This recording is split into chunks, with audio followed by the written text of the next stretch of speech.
Assalamualaikum warahmatullahi wabarakatuh. Jumpa lagi bersama mata kuliah interaksi manusia dan komputer.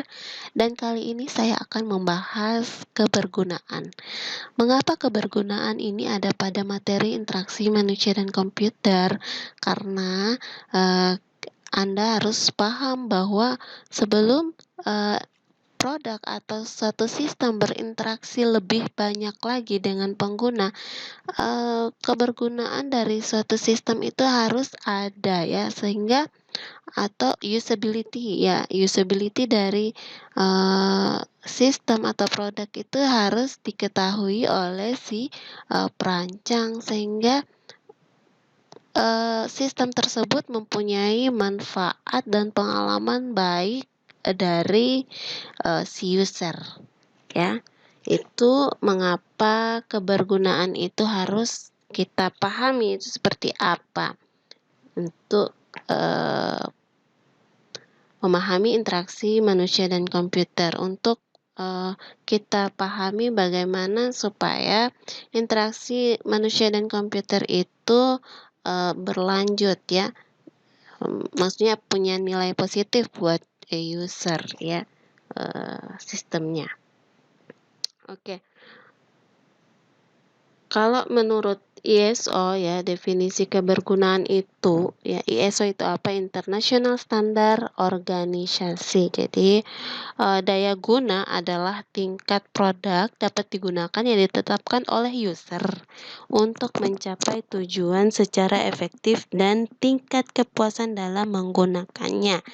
Jadi kalau user merasakan produk ini bisa digunakan, kemudian bisa mencapai tujuan secara efektif dengan menggunakan produk ini atau sistem ini, kemudian merasakan kepuasan dalam menggunakan produk ini, maka itu produk bisa dikatakan berdaya guna atau mempunyai kebergunaan.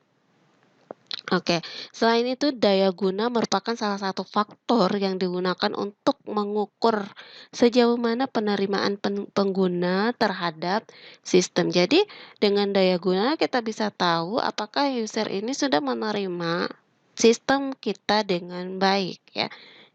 Oke. Kemudian kebergunaan. Ini menurut Dix et al. Ya, atau Dix bersama kawan-kawan. Kebergunaan itu adalah derajat kemampuan suatu perangkat lunak untuk membantu pengguna menyelesaikan suatu tugas. Dengan adanya perangkat lunak tersebut, tugas dari si pengguna itu bisa terselesaikan. Nah, jadi itu kebergunaan menurut Dix et al. Kemudian keberhasilan sebuah sistem ditentukan oleh guna. Ini menurut Dix et al. Ya, bahwa keberhasilan sebuah sistem itu ditentukan oleh kata guna ya. Kata guna di sini ada 3 ya. Yang pertama yaitu berguna atau useful ya. Sistem berfungsi seperti yang diinginkan oleh pengguna. Jadi ketika si pengguna tersebut mengoperasikan sistem tersebut ya, sistem bisa berfungsi seperti yang diinginkan oleh pengguna. Kemudian dapat digunakan atau usable.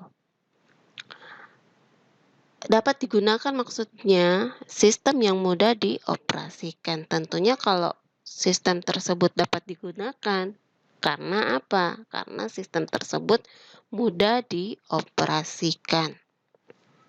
Yang ketiga, bahwa sistem itu memotivasi pengguna untuk menggunakannya. Itu adalah digunakan.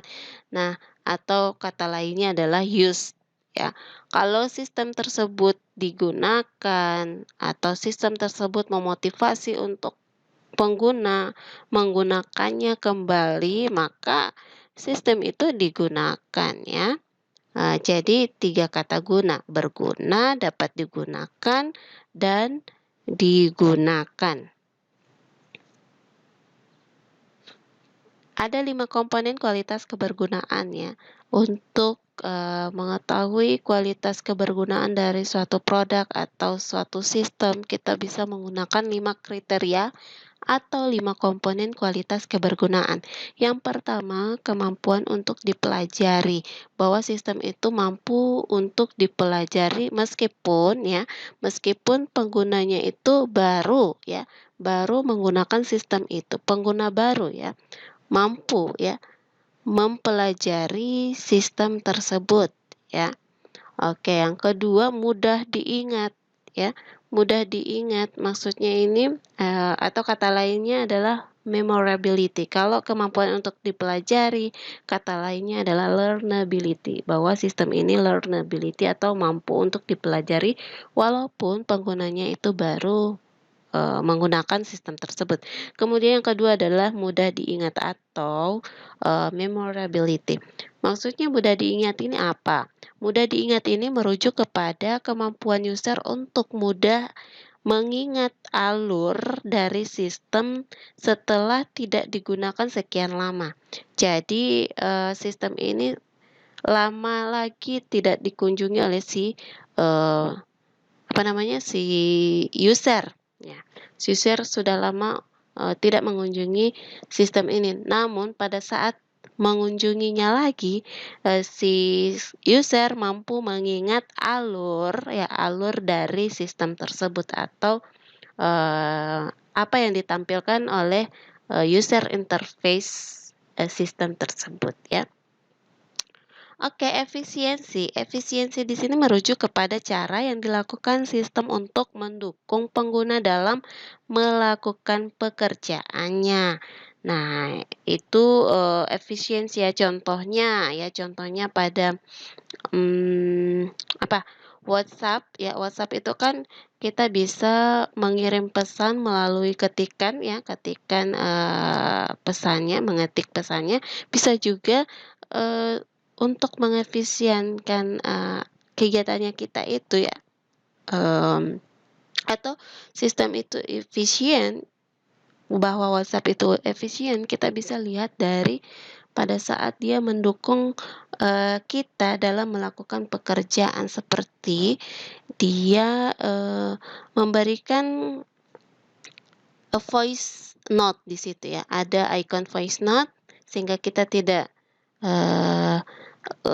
misalnya kita mengetikkan itu ketikan dengan teks itu lebih lambat daripada kita menggunakan voice note. Voice note lebih cepat ya. Ya, jadi bisa mengefektifkan kegiatan kita ya dari efisiensi sistem tersebut. Nah, jadi lebih baik kita menggunakan voice note daripada kita mengetikkan. Kalau misalnya kita buru-buru ya untuk menyampaikan pesan tersebut, lebih baik kita menggunakan voice note ya. Begitu juga bisa dengan video call ya. Jadi itu kategori atau kriteria efisiensi pada suatu sistem. Oke, kesalahan dan keamanan. Kesalahan dan keamanan atau kriteria yang keempat dari 5 komponen kualitas kebergunaan ini apa ya? Kesalahan dan keamanan ini seperti apa? Nah, kesalahan dan keamanan ini dia melibatkan perlindungan kepada pengguna terhadap kondisi dan situasi yang tidak diinginkan serta berbahaya. Biasanya kan pengguna seperti itu ya. Tidak sengaja melakukan sesuatu atau kesalahan terhadap apa yang dia lakukan di sistem tersebut. Nah, dengan apa si sistem mendukung atau melibatkan perlindungan kepada si user supaya apa yang dilakukan oleh user itu bisa dihindari ya, bisa menghindari kesalahan dari user. Sistem bisa menghindari kesalahan dari user. Nah, contohnya ya, contoh itu Ctrl Z ya. Ctrl Z itu hal atau bantuan ya, perlindungan dari sistem untuk si user ketika user melakukan kesalahan yang tidak disengaja. Nah, Ctrl Z itu bisa digunakan. Oke, yang kelima, kriteria yang kelima adalah kepuasan, di mana kepuasan ini adalah suatu keadaan dari user karena sistemnya mudah digunakan. Ya, jadi user menganggap ini sistem mudah digunakan, maka dari itu dia puas ya, puas dalam menggunakan sistem ini. Puas dari si user itu kita bisa lihat dari kemampuan untuk dipelajari sampai kesalahan dan keamanan. Jika ini ada ya pada sistem, maka otomatis ya biasanya ya si user merasa puas untuk menggunakannya ya. Maka sistem itu masuk kategori yang tadi digunakan ya atau use ya. Sistemnya bisa memotivasi si pengguna untuk menggunakan sistem itu kembali ya. Oke, jadi dengan 5 komponen atau 5 kriteria kualitas kebergunaan, kita bisa mengetahui bahwa apakah sistem yang kita buat ini mampu atau sudah bisa dikatakan mempunyai kualitas kebergunaan ya. Itu bisa dikatakan mempunyai kualitas kebergunaan apabila usernya yang menilai ya, menilai apakah 5 ini ada pada sistem kita. Bukan perancang ya, tapi si user.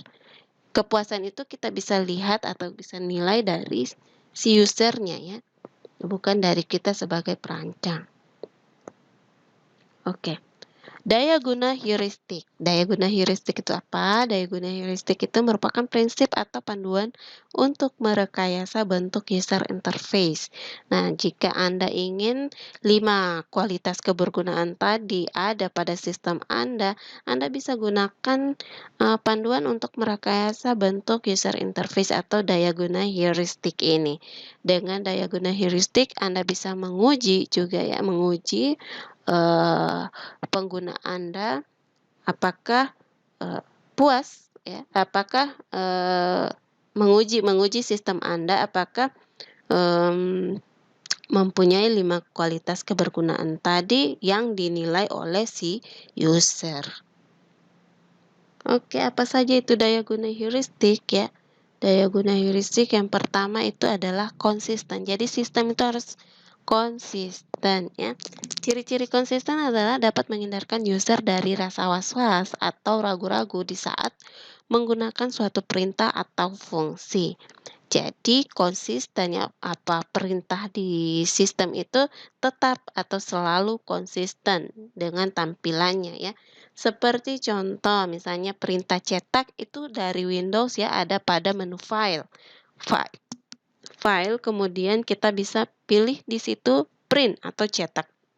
Ya, biasanya menu file atau ya menu file pada Windows ya, baik itu di misalnya di Microsoft Office Word, pada pada Excel, pada PowerPoint itu ada ya, menu cetak itu ada pada atau pilihan untuk mencetak itu ada pada menu file ya. Itu selalu dilakukan atau ditampilkan oleh si Windows pada aplikasinya ya. Menu cetak itu ada pada atau pilihan cetak itu, perintah cetak itu ada pada menu file. Nah, itu konsisten ya. Oke, huruf juga ya harus konsisten. Misalnya kita gunakan tampilan pada atau huruf pada tampilan interface kita ini hurufnya Times New Roman. Jadi dari tampilan awal sampai akhir itu harus gunakan huruf yang sama juga ya, konsisten. Supaya rapi ya, tampilannya itu menarik. Oke, font size juga ya. Ini font size bukan font. Dan lain-lain. Oke, bisa dipahami ya seperti apa itu konsisten pada sistem. Oke, yang kedua, umpan balik atau feedback. Jadi selalu Anda gunakan feedback untuk user dari sistem Anda. Sistem seharusnya memberitahu pengguna segala aktivitas yang sedang berlaku atau status dari sistem. Jadi, maksudnya feedback ini untuk menghindari yang kemarin saya sudah jelaskan adalah goal of evaluation, supaya si sistem tersebut bisa mengartikan statusnya ya, kondisinya. Dengan feedback itu bisa mengartikan statusnya, menginterpretasikan kondisi sistem ya. Jadi untuk goal of evaluation itu ketika ada feedback itu tidak akan terjadi goal kepada si user ya, dari sistem ke user. Apabila ada feedback atau informasi atau status sistem ya.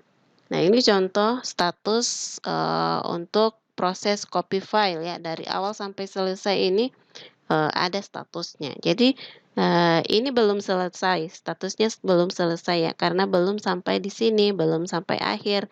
Nah, jadi kita sebagai user paham, oh di sini pengkopiannya belum selesai ya.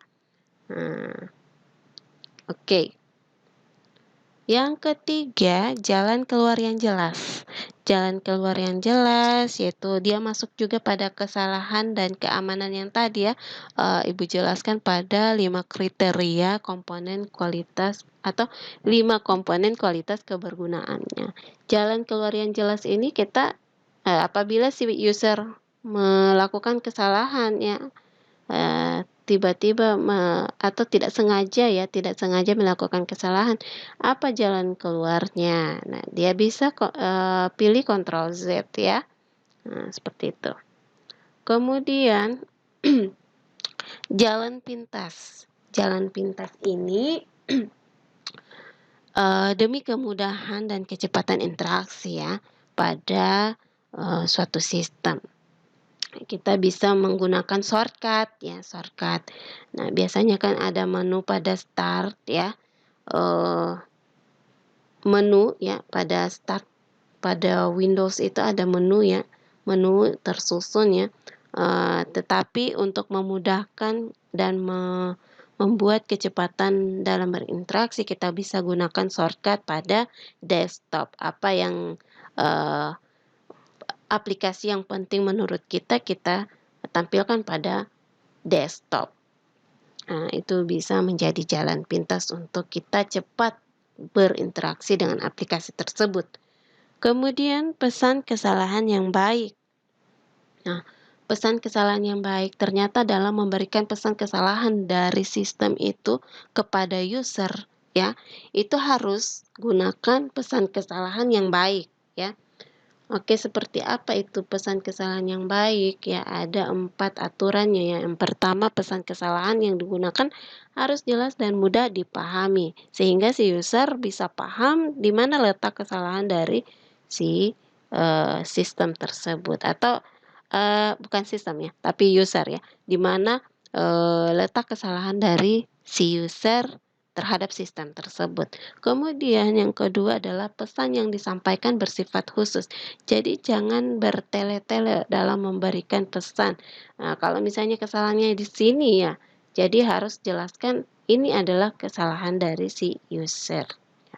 Oke, yang ketiga, pesan kesalahan yang disampaikan sebaiknya menyediakan cadangan penyelesaian atas kesalahan. Nah, itu solusi ya, solusi dari kesalahannya si siapa? Si user. Nah, jadi harus menyediakan cadangan penyelesaian atas kesalahan.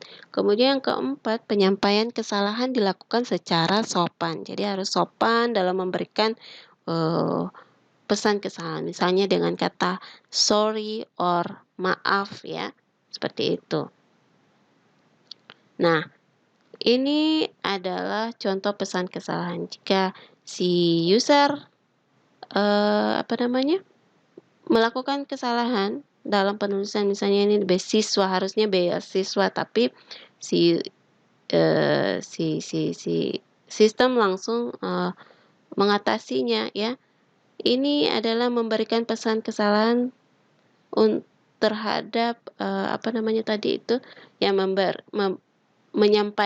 menyampaikan pesan kesalahan bersifat khusus. Jika dia melakukan kesalahan pada pengetikan beasiswa ya, sistem langsung memberikannya, tidak bertele-tele lagi, memberikan informasi bahwa si user ini salahnya di mana. Itu pesan kesalahan yang baik. Nah, ini juga ya ada solusi, ada cadangan ya, solusi untuk apa yang akan dilakukan oleh user nanti. Nah, apakah try again ya? Dengan melihat ini kondisinya ternyata mungkin ini kesalahannya ya, ada 3 ini ya. Nah, kemudian bisa mencobanya kembali ya. Jangan sampai situs yang dimasukkan atau linknya atau alamatnya ya, alamat dari web yang dimaksud itu tidak itu atau salah dalam mengetikkan addressnya ya atau halaman. Kemudian 6, mencegah kesalahan. Kita bisa mencegah kesalahan melalui menu ya. Kenapa ya? Biasanya kalau kita menggunakan perintah atau perintah berbasis seperti command prompt ya, command prompt itu kan kita mengetikkan suatu perintah dengan teks ya. Nah, ini dengan menu kita bisa menghindari kesalahan dari user ya dengan menggunakan menu. Oke, bukan menggunakan menu yang berbasis bukan menu ya, tapi perintah atau tidak menggunakan yang seperti command prompt itu. Command prompt itu menggunakan berbasis perintah seperti CMD, itu kita harus hafal ya perintahnya ya, supaya sistem itu paham dengan perintah yang kita masukkan ya, sehingga si sistem melakukan perintahnya. Nah, kalau misalnya kita salah dalam mengetikkan perintah tersebut, maka sistem tidak akan berjalan ya, tidak akan melakukan perintahnya kita itu karena tidak sesuai dengan yang perintahnya itu tidak dimengerti oleh sistem. Maksudnya seperti itu. Nah, dengan menu kita bisa menghindari kesalahan itu. Kesalahan pengetikan ya, pengetikan perintah. Dengan menu kita hanya bisa mengklik saja pada start ya. Kita bisa pilih menu apa yang akan atau aplikasi apa yang akan kita tuju. Misalnya ini ya, startup. Nah, dengan menu kita bisa menghindari kesalahan dari si user, mencegah kesalahan. Oke, yang ketujuh adalah fasilitas bantuan atau help ya, menu help. Ini biasa ada di semua produk atau di semua user interface atau di semua aplikasi itu ada menu help ya. Tidak ada menu help. Bahkan misalnya ya sabun atau sampo ya, produk sampo saja ada menu bantuan, bukan menu ya, ada bantuan, fasilitas bantuan untuk memberikan pengetahuan kepada si user bagaimana cara menggunakan sampo itu ya. Apalagi dengan sistem atau suatu aplikasi harus ada namanya menu bantuan. Yang kedelapan, mengurangi beban ingatan pengguna. Mengurangi beban ingatan pengguna ini ya, seperti kita ketahui bahwa manusia itu mempunyai keterbatasan memori ya untuk mengolah informasi. Nah, ada namanya memori jangka pendek ya. Pada memori jangka pendek mensyaratkan bahwa tampilan haruslah sederhana. Jadi dengan tampilan sederhana yang tadi ya, yang saya sudah katakan bahwa ketika user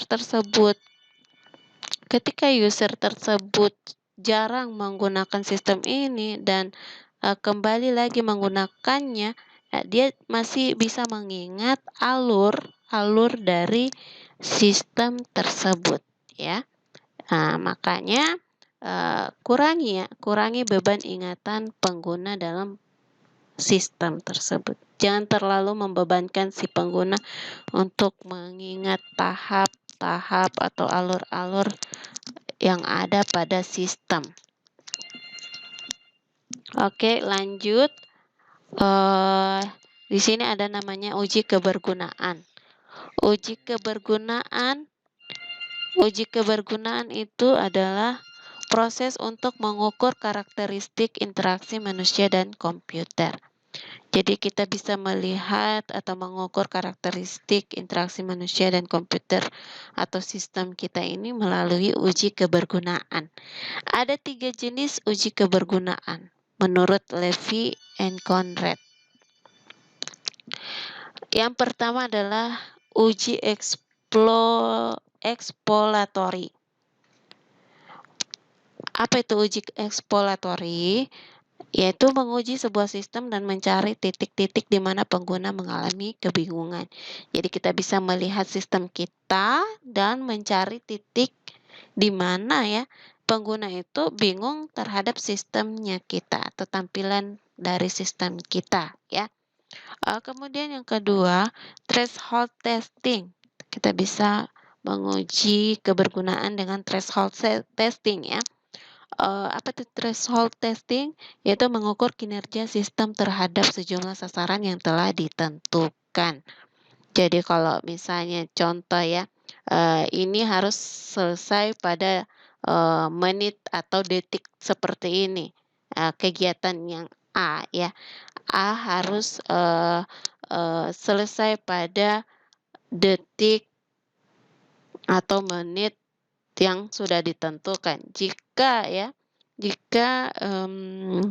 tidak sesuai sasaran ya atau tidak sesuai dengan target itu, maka kita bisa tahu ya apakah sistem kita ini apa yang atau kekurangan dari sistem tersebut, apa yang membuat si user tidak mencapai sasaran atau misalnya kita tentukan 5 detik dalam menu ini atau cara menyimpan file ini dia bisa membutuhkan 2 detik atau 3 detik ya, harusnya seperti itu.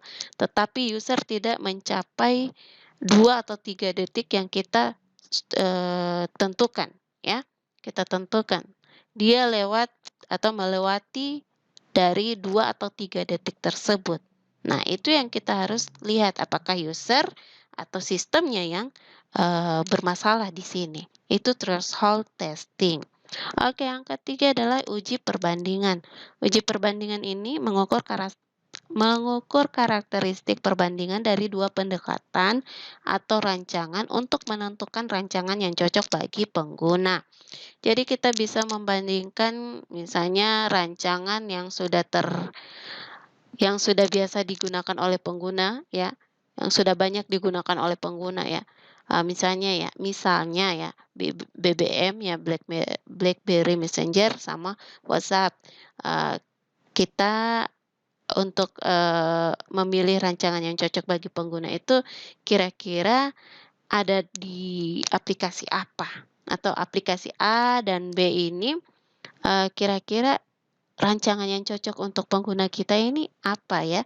Apakah aplikasi A atau B? Atau bahkan kita bisa menggunakan gabungan dari kedua rancangan tersebut ya. Nah, itu uji perbandingan. Jika misalnya aplikasi A lebih baik tampilannya atau rancangannya ya. Jadi kita pilih rancangan yang paling tidak sama dengan rancangan aplikasi A tersebut. Kita tidak mengikuti rancangan dari aplikasi B karena kita sudah mengetahui kualitasnya itu seperti apa. Jadi kita pilih rancangan A ya.